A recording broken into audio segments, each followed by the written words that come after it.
Hello, I wanted to talk to you a little bit about AEDs, and I'm going to combine several of the course objectives into one video because these are fairly short, condensed objectives and they all kind of relate. But I wanted to talk about automated external defibrillators, or AEDs, and there are several different types. They're all fairly portable, small, easy to carry, and fairly easy to use. Now we're going to use these when someone is in cardiac arrest, and that means their heart has stopped. They're unresponsive, they're not breathing, and they do not have a pulse. Do not confuse this with someone that is having chest pain or someone that you think is having a myocardial infarction or heart attack. Those patients still have a pulse. We do not want to attach an AED to someone that has a pulse because it may accidentally shock someone that doesn't need to be shocked, and that can hurt, plus it can disrupt their heart rhythm. So these are going to be used when someone goes into cardiac arrest. So we have assessed them and found them to be unresponsive, not breathing, no pulse. We have called for assistance, had someone call 911 if we're not on the ambulance at work, and we're going to use the AED. So when someone goes into cardiac arrest, their heart has stopped, and that is most often due to a rhythm called ventricular fibrillation, which is kind of a quivering of the heart muscles. All the cells are kind of doing their own thing and they're not coordinated anymore. So with this rhythm, we need to stop all of that extra electrical activity and restart the heart.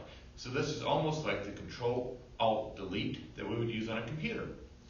So AEDs will do that, and this is really, really cool technology because we can attach the pads and it can interpret the rhythm and look for that ventricular fibrillation and go ahead and shock it. And you do not have to understand how to read an ECG. When these first came out and we first started using them on the ambulances, it was something we had to be credentialed every 3 months. And that took a lot of extra work. Now, it didn't take too long before they realized that these were simple enough to use that we didn't have to check off on them every 3 months. In fact, the public could use them. So now we see them in many, many more places, and that is wonderful because we want to have early access to these AEDs. When the heart rhythm goes into ventricular fibrillation, or the heart stops for any reason, there's no longer blood and oxygen and glucose being moved throughout the heart. And those muscles are not getting the oxygen and glucose that they need. So they go from aerobic to anaerobic metabolism, and that doesn't last very long. They need more energy than we can produce by anaerobic metabolism. But the heart cells have a few minutes. And the longer we wait, the less likely these are to work. Now, the American Heart Association says that for every minute that goes by, we lose about a 7 to 10% chance of restoring a normal rhythm. So the faster we can apply one of these, the better. Now, as the cells begin to run out of energy and they go from aerobic to anaerobic metabolism, the rhythm itself becomes typically a little bit more narrower or finer ventricular fibrillation, and there is some debate still about whether we should do CPR first or defibrillate first. Current American Heart Association guidelines say to defibrillate first. So as soon as the AED arrives, we're going to use it. In the meantime, we will start CPR.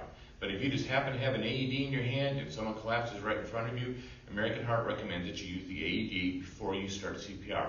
However, make sure the patient is still unresponsive, not breathing, does not have a pulse. So as soon as it arrives, we want to use these. Now, all of them work about the same, and I'll have another video on how to use AEDs, but basically we turn them on and we let them kind of boot up, and as they're booting up, we go ahead and put the pads on the patient. This allows that little bit of time for the microprocessors to warm up, get ready, like when you start up your computer at the beginning of the day and it takes a moment to sort of boot up. That's what these have to do. So the first step is always to turn it on.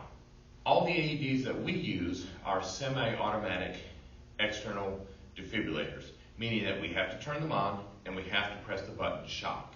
They do make fully automated external defibrillators that will shock without us having to press a button.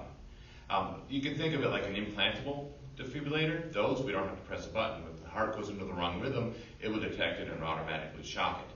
I have not seen any fully AEDs out in the field. Everybody on the ambulances, the fire departments, police departments, all of them in the buildings that I've looked at have always been the semi-automatic, meaning you have to turn them on, and when the AED says to shock, we have to press the shock button. Now, AEDs are found in many locations now. We have them here at the school, the police departments have them, fire departments, ambulances. You'll see them in municipal buildings, governmental buildings. If you ever fly, you see them in airports a lot. And there's a debate about how many AEDs there should be. Ideally, everybody would have their own AED, but these still run, I'm going to say roughly $1,500. You can go up or down a little bit from that, depending on what sort of bells and whistles you get. But they're not the cheapest thing, so how many should we have? And there's no real firm number per occupancy or per location. But many places will look at their facilities and we'll say, like here at the college, we have multiple buildings, so we're going to try to have at least one in every building. If we have a gymnasium where we have a lot of people, that might be another location.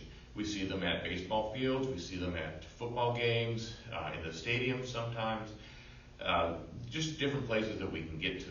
When you walk through an airport, you're going to see you're probably never more than a few minutes away from, or 1 or 2 minutes away from an AED.